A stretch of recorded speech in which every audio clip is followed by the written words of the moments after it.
gracias a Dios por la oportunidad que nos da una vez más de poder estar por este medio y poder llegar realmente a la vida de cada uno de ustedes.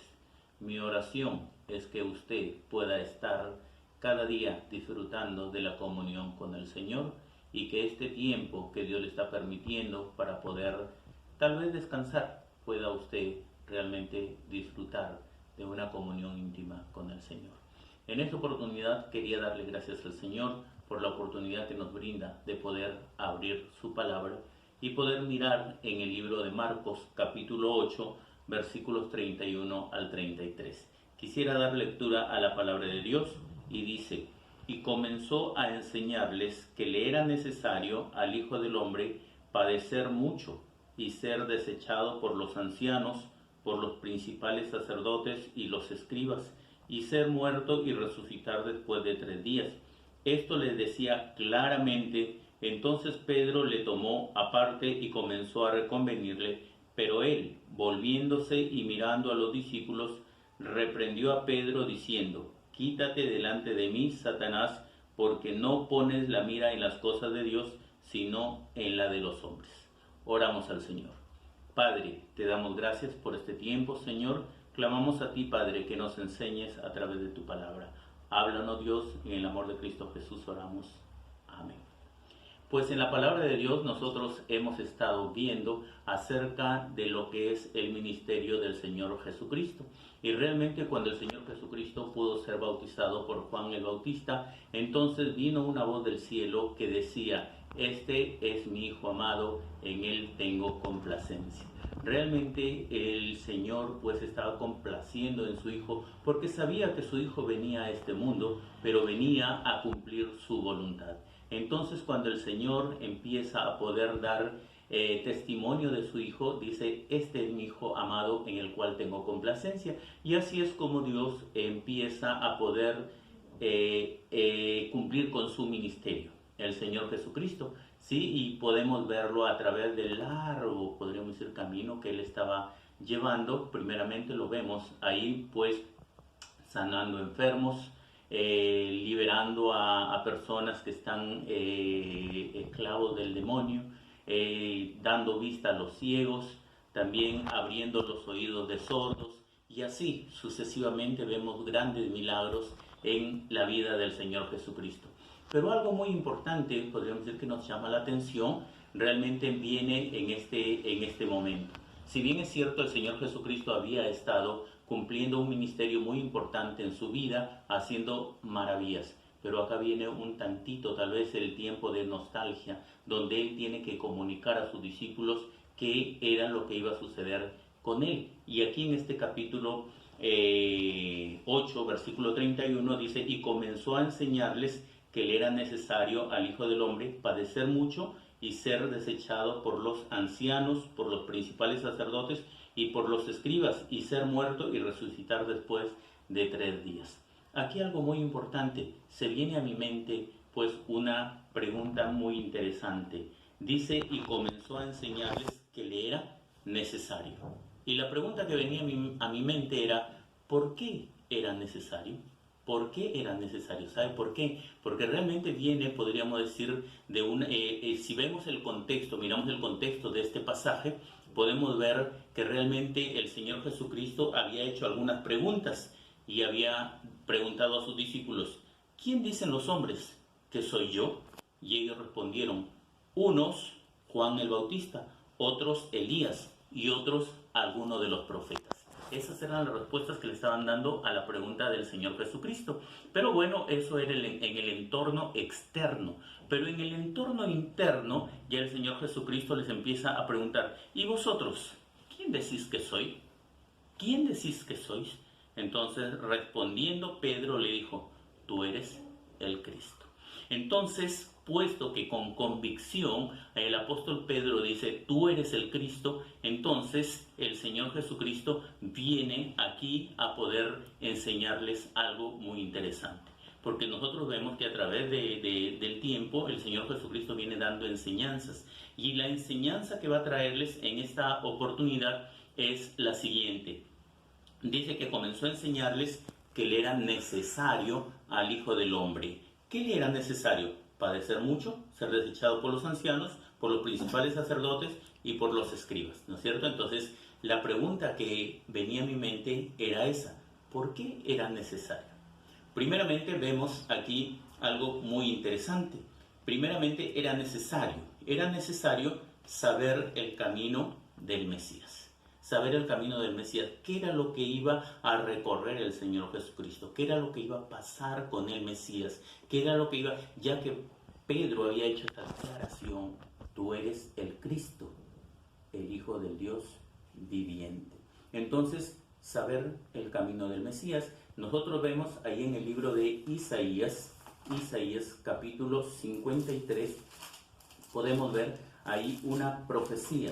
Y la profecía de Isaías capítulo 53 nos dice lo siguiente. Dice la palabra de Dios en capítulo 53, versículos 3. Despreciado y desechado entre los hombres, varón de dolores, experimentado en quebranto, y como que escondimos de él el rostro, fue menospreciado y no lo estimamos. Ciertamente llevó él nuestras enfermedades, sufrió nuestros dolores, y nosotros le tuvimos por azotado, por herido de Dios y abatido. Mas él herido fue por nuestras rebeliones, molido por nuestros pecados, el castigo de nuestra paz fue sobre él, y por su llaga fuimos nosotros curados. Aquí vemos la profecía de Isaías, pero acá realmente el Señor Jesucristo les está enseñando a sus discípulos: es necesario. Entonces, para nosotros es necesario que podamos realmente saber el camino del Mesías. Cuánto Él sufrió, cuánto Él padeció, cuánto realmente Él fue, en su vida, Él fue desechado. En su vida Él pasó, podríamos decir, por tantas situaciones. Tuvo que llegar a la muerte. Pero cuando Él murió, tal vez el enemigo pudo decir: le gané, vencí. Pero ¿sabe qué? Al tercer día resucitó. Al tercer día resucitó, y realmente como Él resucitó, pues nosotros, y después que Él resucitó, Él vivió. ¿Y por qué Él vive? Nosotros vivimos. Y realmente algo muy importante, hermanos míos, para que nosotros podamos conocer que si Él resucitó, pues nosotros resucitamos para la gloria y honra del Padre, ¿no es cierto? Entonces, porque si el Señor no hubiera resucitado, ¿sabe qué? Vana sería nuestra fe, y vendríamos a ser realmente los más dignos de conmiseración, dice la palabra de Dios, o sea, los más dignos de lástima por creer en un Dios no resucitado. Por tanto, realmente nosotros sabemos aquí en esta palabra realmente que era necesario que nosotros podamos saber el camino del Mesías. Pero no solamente eso, sino también en el versículo 34 dice: y llamando a la gente y a sus discípulos, les dijo: si alguno quiere venir en pos de mí, niéguese a sí mismo y tome su cruz y sígame. Algo muy importante. No solamente el Señor Jesucristo nos hace saber, podríamos decir que era necesario que sepamos lo que Él sufrió, lo que Él pasó, el camino del Mesías, sino que también podamos atender el pedido del Mesías. Como hijos de Dios, como creyentes en Cristo Jesús, como seguidores del Mesías, realmente nosotros necesitamos atender el pedido del Mesías. ¿Cuál era el pedido del Mesías? Dice que no solamente llamó a sus discípulos, sino llamó a la gente, llamó a los que le estaban siguiendo, llamó a la multitud y llamó a sus discípulos, y les dice algo muy importante: si alguno quiere venir en pos de mí, tiene que hacer algo. Y aquí vemos tres cosas interesantes que el seguidor de Jesús tiene que hacer. Primeramente, ¿qué es lo que tiene que hacer? Negarse a sí mismo.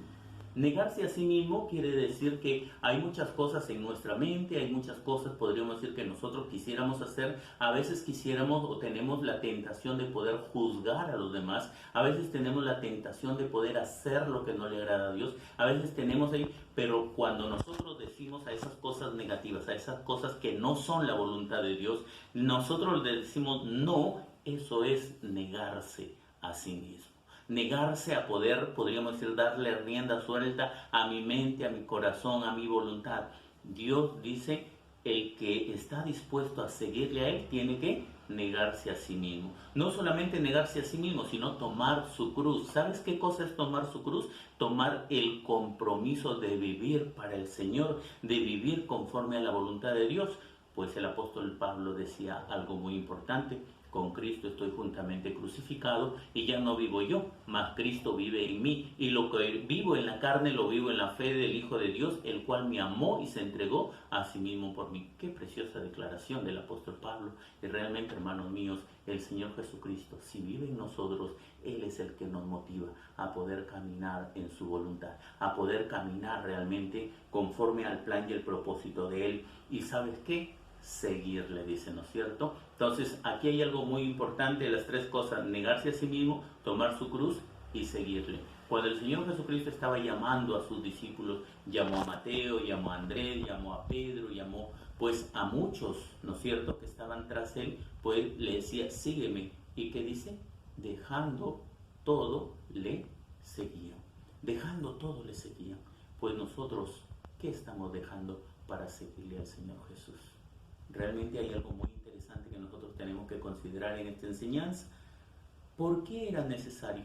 ¿Por qué era necesario? Primeramente era necesario para saber el camino del Mesías. Segundo, era necesario para atender el pedido del Mesías. Y tercero, era necesario para considerar la advertencia del Mesías. A veces nosotros queremos hacer nuestra propia voluntad, a veces nosotros queremos ahí luchar y a veces pensando que estamos haciendo lo bueno para Dios, pero no estamos haciendo lo que Dios dijo, sino lo que nosotros queremos y creemos que es lo que Dios ha dicho. Pero aquí hay algo muy importante que nos hace saber el Señor, porque todo el que quiera salvar su vida la perderá, y todo el que pierda su vida por causa de mí y del Evangelio la salvará. Porque ¿qué aprovechará el hombre si ganare todo el mundo y perdiere su alma? ¿O qué recompensa dará el hombre por su alma? ¿Sabes qué es lo que está haciendo aquí saber el Señor Jesucristo? Entonces, las advertencias que Él nos hace saber es que el propósito del hombre para la vida realmente es algo pasajero, algo vano, y realmente lo que tiene que hacer es simplemente lo que aquí en esta vida, podríamos decir, logra. Pero el propósito de Dios es diferente. El propósito de Dios no nos lleva a hacer, podríamos decir, las cosas que aquí solamente van a terminar, sino las cosas eternas. Las cosas por las cuales Él está haciendo que nosotros hagamos su voluntad, porque ese es el propósito de Él. Y el propósito de Dios para la vida del hombre es algo muy importante. El versículo 38 dice, porque el que se avergonzare de mí y de mis palabras en esta generación adúltera y pecadora, el Hijo del Hombre se avergonzará también de él cuando venga en la gloria de su Padre con los santos ángeles. Pues hablamos de la vida del hombre, o sea, el propósito de la vida para el hombre. Y el propósito de la vida para el hombre solamente es terrenal. Pero el propósito de Dios, el plan de Dios es celestial, es vida eterna. Y realmente es lo que Dios nos hace reflexionar, lo que Dios nos hace pensar aquí en esta oportunidad es qué es lo que Él quiere para cada uno de nosotros. Por tanto, el Señor Jesucristo estaba diciendo, es necesario que el Mesías, que el Cristo, que el que vino a entregar su vida, pueda padecer, pueda sufrir, pueda ser desechado, pueda morir, pero al tercer día resucitar. Pues el Hijo de Dios vino con un propósito de dar salvación a la humanidad. Y el que le sigue realmente tiene que considerar que para seguirle a Jesús no tiene que hacerlo de acuerdo a su voluntad, sino tiene que hacerlo de acuerdo a la voluntad de Dios. ¿Y cuál es la voluntad de Dios? Tres cosas que vimos ahí: negarse a sí mismo, tomar su cruz y seguirle al Señor. Porque sabes, ¿qué recompensa podrá dar el hombre por su alma? Ninguna, ninguna. Haga lo que el hombre haga, no podrá recompensar por su alma. Pero sabes, el Señor nos dice algo muy importante. Dios entregó a su hijo, dio su vida a su hijo. ¿Para qué? Para que todo aquel que en él cree no se pierda, mas tenga vida eterna. pues el propósito de Dios y el plan de Dios al poder realmente enseñarnos todas estas cosas, ¿sabes cuál es? Que nosotros podamos preguntarnos, ¿por qué era necesario? ¿Por qué era necesario? ¿Sabes por qué era necesario? Porque si el Mesías no hubiera venido a cumplir el plan de Dios, pues nuestra vida no podría tener salvación. Pues nuestra vida realmente llegaría a poder caminar sin sentido en este mundo. Pero hay algo muy importante. Si tu vida tiene que tener sentido en esta vida, es por la gracia de Dios y porque el Señor Jesucristo se dio para darte salvación. ¿Entiendes? Ahora, si yo tengo que pensar, ¿por qué era necesario? Era necesario porque yo tengo que hacer la voluntad de mi Padre. Negarme a mí mismo, tomar mi cruz y seguirle a Él. ¿Y seguirle en qué momento? ¿Una vez al año? Cuando a mí me parezca. No. Tomar mi cruz cada día. Seguirle cada día. ¿Sabes? Dios quiere hacer su voluntad en tu vida. Muéstrale cada día cuánto le amas y vive para Él. Y si tú no le conoces, puedes el día de hoy decir, Señor, yo quiero conocerte, yo quiero hacer tu voluntad y vivir para ti. Vamos a orar. Gracias, Dios, te damos por este tiempo y gracias por tu misericordia. Ayúdanos, Padre, a poder entender y responder a esta pregunta, ¿por qué era necesario? Y Señor, era necesario para que yo pueda tener vida, pueda tener paz en mi corazón y pueda seguirte disfrutando el hacer tu voluntad. En el amor del Señor Jesús oramos.